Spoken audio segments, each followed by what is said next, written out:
नमो नमो बुद्धाय सर्वांना. हॅलो, आवाज येतो माझा?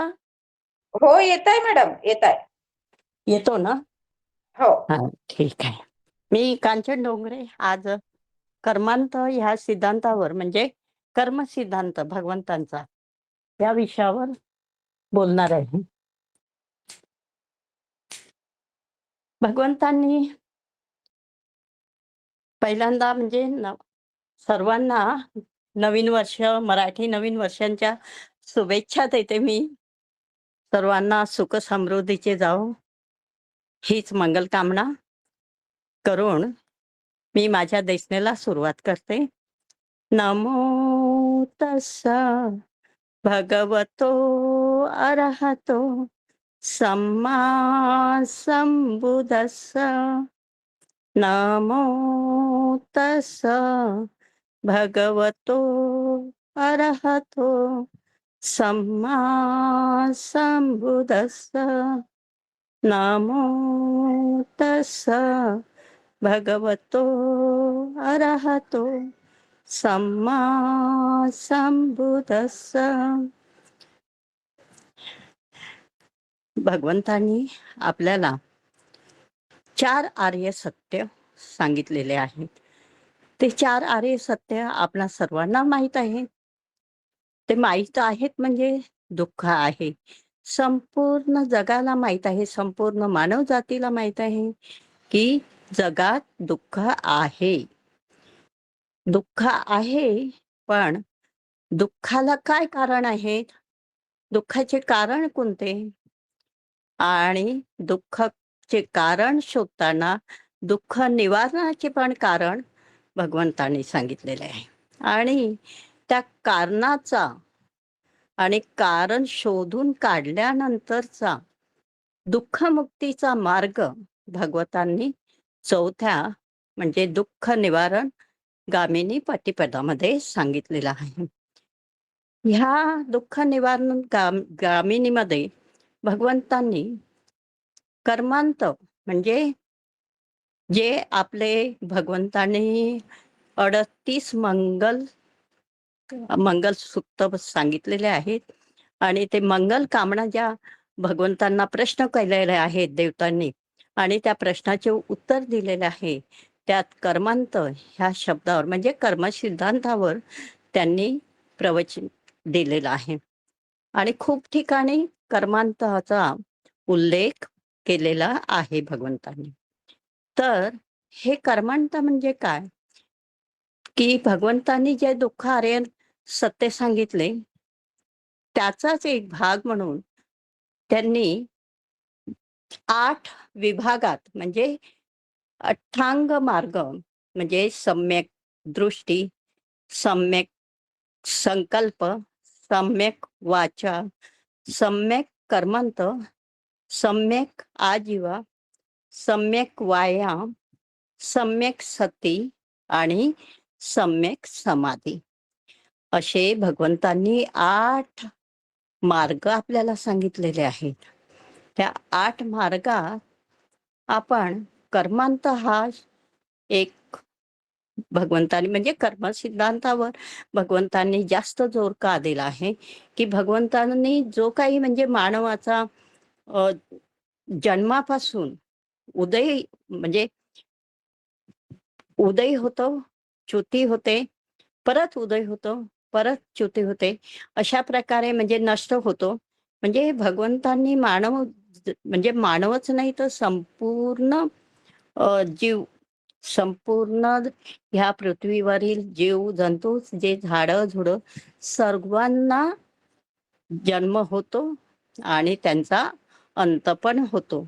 पण हे जे जन्म होतात त्याला काय कारण आणि कोणते कारण आहे आणि कशावरून त्यांना हे फल प्राप्त होत असते असं ह्या कर्मांतामध्ये सांगितलं आहे. आणि ह्या अष्टांग मार्गामध्ये जेव्हा भगवंतांनी सांगितलं तर प्रत्येक मार्ग असा आहे, सम्यक दृष्टी असल्याशिवाय सम्यक संकल्प आपण ठरवू शकत नाही. आणि सम्यक संकल्प ठरवल्याशिवाय सम्यक वाचा ठरवू शकत नाही. आणि सम्यक वाचा जर आपली शुद्ध नसेल तर सम्यक कर्मांत आपण करू शकत नाही. आपले कुशल विचार ह्या कर्मांतामध्ये भगवंतानी 2 प्रकार केलेले आहे. 2 भागांमध्ये त्याचा विभाजन केलेलं आहे. ते 2 भाग म्हणजे काय? एक कुशल तर एक अकुशल. आता कुशलमध्ये पण भगवंतांनी आणि अकुशलमध्ये पण भगवंतांनी उपविभाग केलेले आहेत. 10 अकुशल तर 10 कुशल. अशा प्रकारे भगवंतांनी आपल्याला ह्या कुशल विचार आणि अकुशल विचार हे कसे काय आणि का निर्माण होतात, आपल्या मनात कशी काय ती भावना येते आणि अकुशल विचार केल्याने आपले कर्म कसे अकुशल होतात, त्या विषयावर म्हणजे भगवंतांनी कर्मांतामध्ये सांगितलेलं आहे. एकदा काय झालं, तथागत भगवान बुद्ध जेतवनामध्ये, श्रावस्तीच्या जेतवनमध्ये, अनाथ पिंडकाने दान केलेल्या जेतवनामध्ये निवास करत होते. तेव्हा शुभ नावाचा एक शेट्टी भगवंतांना प्रश्न करतो की भगवंता, आपण सर्व माणसं हे सारखे का नाही? एक जण काळा आहे, एक जण गोरा आहे, एक जण उंच आहे तर एक जण ठेंगणा आहे, कोणाला कान नाही तर कोणाला डोळे नाही, कोणाला पाय नाही तर कोणाला हात नाही. भगवंत, असं का? कोणी श्रीमंत आहे तर कोणी गरीब आहे, कोणी खूप सुंदर आहे, कोणी कुरूप आहे, अशा प्रकारे का? आणि भगवंतांना हा प्रश्न आपल्या ह्या शेट्टीने विचारला. तेव्हा भगवंत म्हणतात की हे शुभ, तू आपल्या ह्या जेतवनामध्ये किती प्रकारचे झाड आहेत आणि किती प्रकारचे झाड आहेत, किती प्रकारचे फुलं आहेत, किती प्रकारचे फळं आहेत, किती प्रकारचे म्हणजे फुलं फळं झाडं आहेत. तर अनेक प्रकारचे आहेत. पण आपण त्याला काय म्हणतो? हिरवीगार अशी अ, वन वनश्री आहे, असं आपण म्हणत असतो. पण तरी सुद्धा आंब्याचं पान बघितलं तर ते कसं असतं? लांबट, थोडंसं हिरवंगार. तर आपल्या संत्र्याचं पान बघितलं तर थोडंसं पिवळट असतं. तर मोसंबीचं पान, संत्री आणि मोसंबी एकच प्रकार वाटतो आपल्याला, पण तो प्रकार एक आहे का? नाही ना. त्याची चव तरी एक आहे का? नाही. त्याचा रस किंवा त्याची अ, बांधणी म्हणजे आंबा कसा वेगळा असतो, तर संत्री ही वेगळी असते. संत्राचं साल हे पातळ असतं, तर मोसंबी दिसायला सारखे वाटलं तरी पण मोसंबीचं साल हे जाड असतं. अशा प्रकारे फुलं सुद्धा गुलाब, अनेक प्रकारचे गुलाब आहेत. त्यात सुद्धा गुलाब हा वेगवेगळे आहेत. त्याचप्रमाणे आपले झाडांची पानं सुद्धा वेगवेगळे आहे. कोणते झाडं पांढुरके पिवळट, कोणते हिरवेगार, तर कोणते गर्द हिरवे, तर कोणते ठेंगणे, तर कोणते खूप मोठे. असे झाडांचे आणि फळांचे, फुलांचे आपल्या भगवंताने निसर्गामध्ये ही निर्मिती केलेली आहे. आणि ही निर्मिती निसर्ग करतो, तो कोणीही करत नाही. ते त्यांच्या कर्माचे फळ असतात. त्याचप्रमाणे मानव सुद्धा हा जन्माला येतो. कोणी कुरूप आहे तर कोणी सुंदर आहे. पण भगवंतानी ह्या कर्मांतामध्ये आपल्याला 3 प्रकारचे विभाग केलेले आहे. एक काया, म्हणजे काया, वाचा आणि मन. काया म्हटलं तर शरीर आलं. वाचा म्हटलं तर आपले जिभेने बोलणे. आणि मन, तर वाच्यामध्ये काय येतं? 4 प्रकार येतात बघा. म्हणजे भगवंतांनी प्रत्येक गोष्टीचं कसं निवारण करण्याचं, दुःख निवारण करण्याचा कसा मार्ग सांगितलेला आहे. हे जरा कर्मांत हा सिद्धांत भगवंतांनी सांगायला फार कठीण आहे आणि ह्या 15-20 मिनिटामध्ये तर तो सांगणं अशक्य आहे. तरी पण मी थोडक्यात सांगण्याचा प्रयत्न करत आहे. तर भगवंतांनी सांगितलं की हे 3 प्रकार जे आहेत, तर वाचा. वाचा म्हणजे आपण जे बोलतो. हां, निष्फळ बोलतो. बडबड, बडबड, बडबड कोणीतरी करते. कोणी दुसरा म्हणजे निंदा करतो. एक प्रकारची याचं त्याला, त्याचं त्याला सांगता. तिसरा म्हणजे कोणी चुगली करतो, तर कोणी एकमेकाविषयी द्वेषपणा करतो. अशा प्रकारे भगवंतांनी ह्याचे 4 प्रकार सांगितले. किंवा एक प्रकारे त्यांच्या मनात ईर्ष्या निर्माण होते. काया कायाने काय होतं, आपले डोळे हे पंचेंद्रिय जे आहेत, म्हणजे डोळे, कान, नाक आणि जीभ.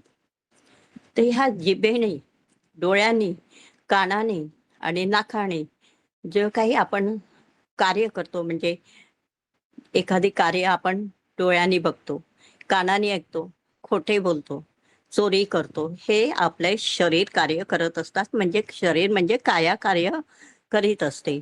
आणि डोळ्यांनी बघतोय, डोळ्यांनी बघितल्यानंतर आपण ते एखाद्याविषयी काहीतरी चुकीचं बोलत असतो किंवा खोटं असेल तर खरं करण्याचा प्रयत्न करत असतो. असे हे 3 प्रकार. आणि मन, भगवंतांनी मनामध्ये काय असतं? मनामध्ये आपल्याला लोभ असतो आणि हा लोभ माणसाला इतका खालच्या पातळीवर नेऊन ठेवतो, की लोभामुळे आपण किती मी कमावू, किती मी जमा करू, किती मी हे करू. अरे सगळं आपलं इथल्या इथे राहणार आहे. कुठेच जाणार नाही आणि कुठेही आपण घेऊन जात नाही. म्हणून लोभ. दुसरा मोह. मोह माणसाला फार म्हणजे प्रत्येक गोष्टीचा मोह. मला मिळलं पाहिजे, मला घेतलं पाहिजे, मलाच हवं आहे, माझ्याचकडे असायला हवं, अशा प्रकारचा मोह. आणि तिसरा प्रकार म्हणजे आपला मनात असलेला एखाद्या व्यक्तीविषयी, एखाद्या प्राण्याविषयी, एखाद्या गोष्टीविषयी, एखाद्या वस्तूविषयी द्वेष. हा पण फार महत्वाचा आहे. म्हणजे काया वाचा मनामध्ये जे काही आपलं उत्पन्न होतं, ते कशामुळे होतं? कर्मांत. आणि भगवंतानी मग त्या शेटीला सांगितलं, की आपण जे हे काही कर्म करतो, हे कर्म आपण आत्ताच्या कर्म म्हणजे वर्तमान काळात जे जमा झालेले आपले कुशल कर्म आणि भूतकाळामध्ये जे झालेले तुमचे कुशल, अकुशल कर्म याचा परिणाम असतो. आता एखादी व्यक्ती खूप सुंदर आहे. त्या व्यक्तीकडे खूप धनसंपत्ती आहे. संपूर्ण त्या व्यक्तीला अगदी म्हणजे सुख समृद्धीने भरलेले आहे. कसल्याही प्रकारची कमी नाही. पण जर का तिची वाचा त्या व्यक्तीला जर का मिठास नसेल, तर त्या व्यक्तीमध्ये त्या वाचेमुळे ते गुण उद्भवत नाहीत. त्याचे फळ कर्म बनत असतं. त्याचं कर्म आपल्याला पुढच्या जन्मी भोगावं लागतं आणि हे सत्य आहे, की प्रत्येकाच्या मनात जे काही आपलं उद्भवतं, ते सत्य होऊन आज जरी त्याचं फळ मिळालं नाही, तरी कधी ना कधी भोगावंच लागतं. निसर्ग कोणालाही माफ करत नाही. निसर्गाच्या पुढे आपण काहीही करू शकत नाही. भगवंतांनी ह्याचा कर्मांत ह्या सिद्धांतामध्ये त्यांनी सांगितलेलं आहे. कोणी कुरूप असतं, खरोखरच म्हणजे गरीब असतं, पण कुरूप असूनही तिची वाचा त्या व्यक्तीची वाचा इतकी गोड असते, इतकी प्रेमळ असते, की तिला आपल्या आपल्या घरी येणाऱ्या व्यक्तीला किंवा ती कोणत्याही व्यक्तीला आपलंसं करून घेते. त्या व्यक्तीविषयी तिच्या आपल्या मनामध्ये प्रेम निर्माण होतं आणि आपल्याला असं वाटतं, की नाही ही बाई किंवा ही व्यक्ती, ही माणूस, हा मुलगा, हा छोटा बाळ किती गोड आहे ना, किती छान बोलतो ना, असं आहे. त्याचप्रमाणे एखादी खूप गरीब आहे. गरीब आहे, दिसायला खूप सुंदर आहे. तिच्याकडे सुंदरता खूप आहे त्या व्यक्तीकडे. दिसायला इतकी सुंदर आहे, इतकी सुंदर आहे, की कोणीही बघता क्षणी, की ही व्यक्ती खरोखर किती सुंदर आहे बरं. पण गरिबीमुळे बिचारीला, त्या व्यक्तीला आप म्हणजे काहीही करता येत नाही. पण तिचं सौंदर्य कशाने वाढतं? तिचं सौंदर्य वाढतं हे तिच्या शिलामुळे. तिने केलेल्या संपूर्ण कृतीमुळे. म्हणजे ती जी म्हणजे कायेने जी कृती करेल, म्हणजे आपल्या शरीराने जे काही काम करेल, जे काही कृती करेल, त्या कायेमुळे आणि तिच्या त्या वाचेमुळे आणि तिच्या मनात लोभ नसतो आणि ती कधी मनात आणतच नाही, की मला काहीतरी मिळालं पाहिजे. फक्त आणि फक्त ती म्हणते, की माझं पोट भरलं पाहिजे, माझ्या मुलाबाळांचं संगोपन झालं पाहिजे, सगळं काही झालं पाहिजे, असं त्या व्यक्तीच्या मागे उद्देश असतो. अशी ही व्यक्ती असते आणि अशी ही व्यक्ती असते, की गरीब असू नये, आयुष्यभर ती गरीब असून आणि तिला जरा कुरूपताही असून ती आयुष्यभर अविचारीच असते. तिला कितीही सांगा, कितीही बोला, कितीही काहीही म्हणा, पण तिचे जे विचार असतात, तिचं जे शील असतं, तिचे जे मनात असणारे कृती असते, ती वाईटच असते. एखाद्या व्यक्तीला चोरी करू नकोस, खोटं बोलू नकोस असं म्हटलं, तरी पण ती व्यक्ती नाही ऐकत. ती व्यक्ती तीच करेल, की जे तिला हवं असतं. अशा प्रकारे भगवंतांनी ह्या कर्मांताची फळं आणि त्याचे फळं मात्र त्यांना भूतकाळात जरी जमा झालेले असतील, तरी वर्तमान काळात त्यांना भोगावं लागतात. वर्तमान काळात जरी जन्माला आले त्यांनी केले असतील, तरी पण त्यांना त्याच जन्मी किंवा त्यानंतरच्या जन्मी भोगावे लागतात. अशा प्रकारे कर्मांतावर भगवंतांनी खूप खूप आपल्याला तिग्ग निकायामध्ये, सुत्त पिटकामध्ये आणि भरपूर ठिकाणी उपदेश केलेला आहे. भगवंतांच्या प्रत्येक सुत्तामध्ये भगवंतांनी ह्या कर्माबद्दल खूप सारे आपल्याला उपदेश केलेले असतात आणि म्हणून आपण नेहमी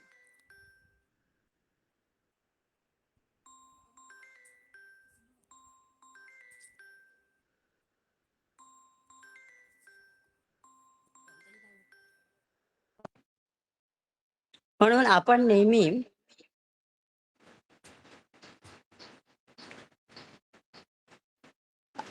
आवाज येतो ना माझा? आपण नेहमी काय करायचं असतं, की आपल्या मनामध्ये नेहमी कुशल विचार आणायचे असतात. हे कुशल 10 अकुशल विचार मी तुम्हाला सांगितलेले आहे आणि कुशल विचार सुद्धा भगवंतांनी सांगितलेले आहे. माझा आवाज येतो का? हो येत आहे मॅडम, कंटिन्यू करा. येतो ना? हो मॅडम हां, येतो. मध्यंतरी आला नव्हता थोडा. हां. आता येतो व्यवस्थित. ठीक आहे. तर अशा प्रकारे भगवंतांनी अकुशल आपल्याला कर्मांताबद्दल सांगितलेलं आहे आणि हा जो अठ्ठांग म्हणजे अष्टशील जे दिलेले आहेत, अ, अष्टशील नव्हे, अठ्ठांग मार्ग जे दिलेले आहे, त्या प्रत्येक मार्गाची अशी कडी आहे आणि ती कडी एकमेकावर जर का तुमच्याकडे सम्यक दृष्टी असेल, तरच तुम्ही सम्यक संकल्प म्हणजे कोणतंही कार्य करताना आपल्या मनामध्ये संकल्प करतो, तो कुशल कर्माचा फल म्हणून आपल्या मनामध्ये जेव्हा कुशल कर्म करत असतो, तेव्हा सम्यक संकल्प आपला निर्माण होतो आणि सम्यक संकल्प जर निर्माण झाला तर सम्यक वाचा आपली आपोआपच येते. आपल्या मनामध्ये कोणाविषयी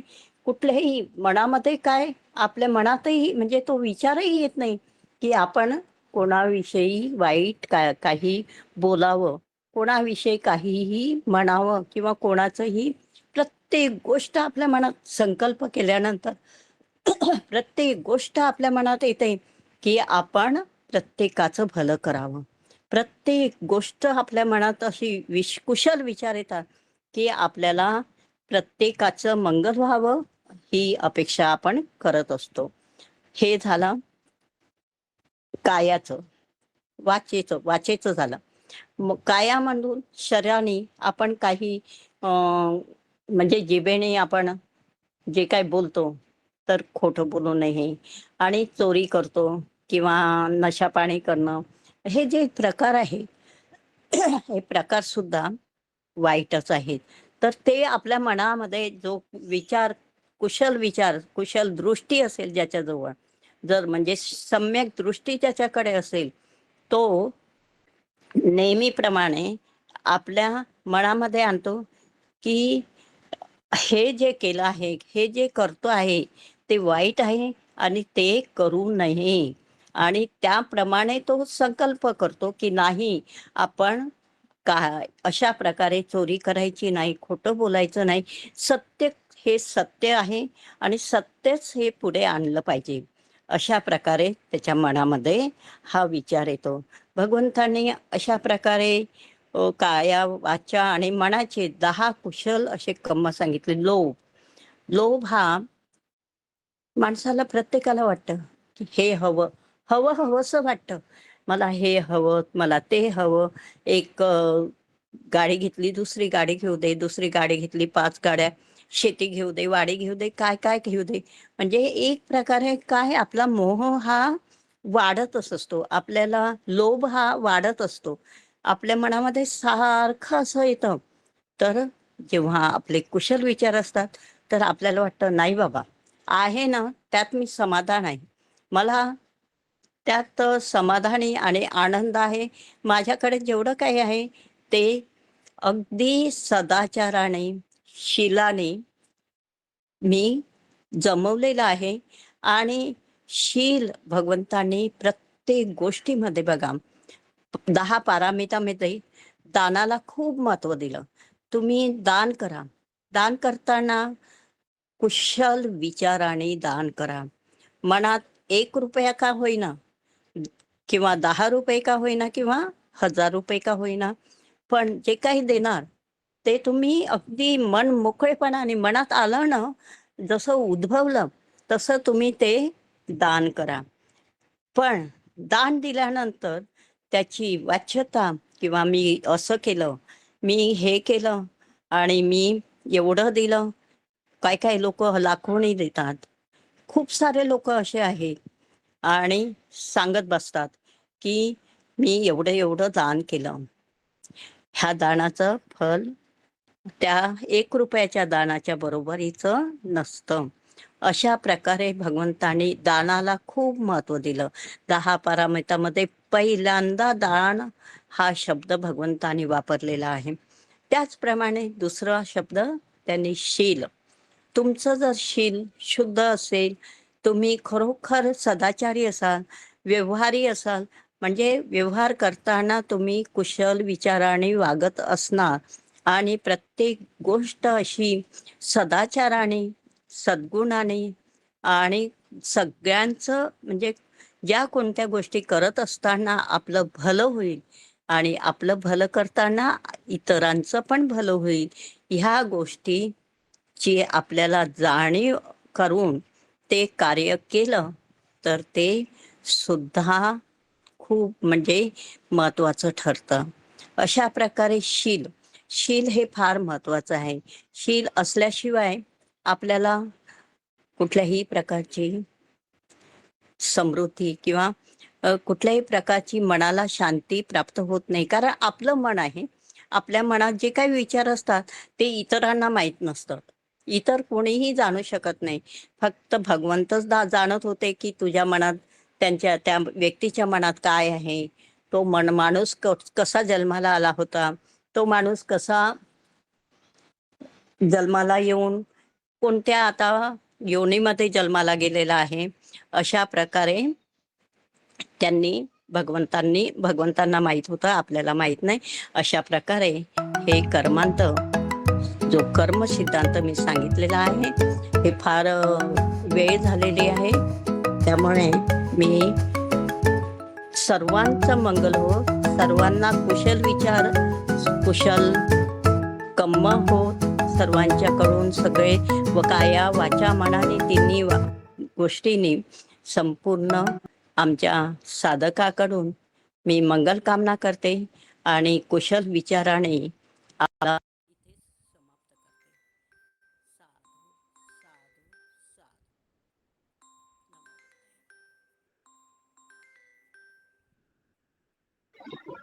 आवाज येत नाही मॅडम.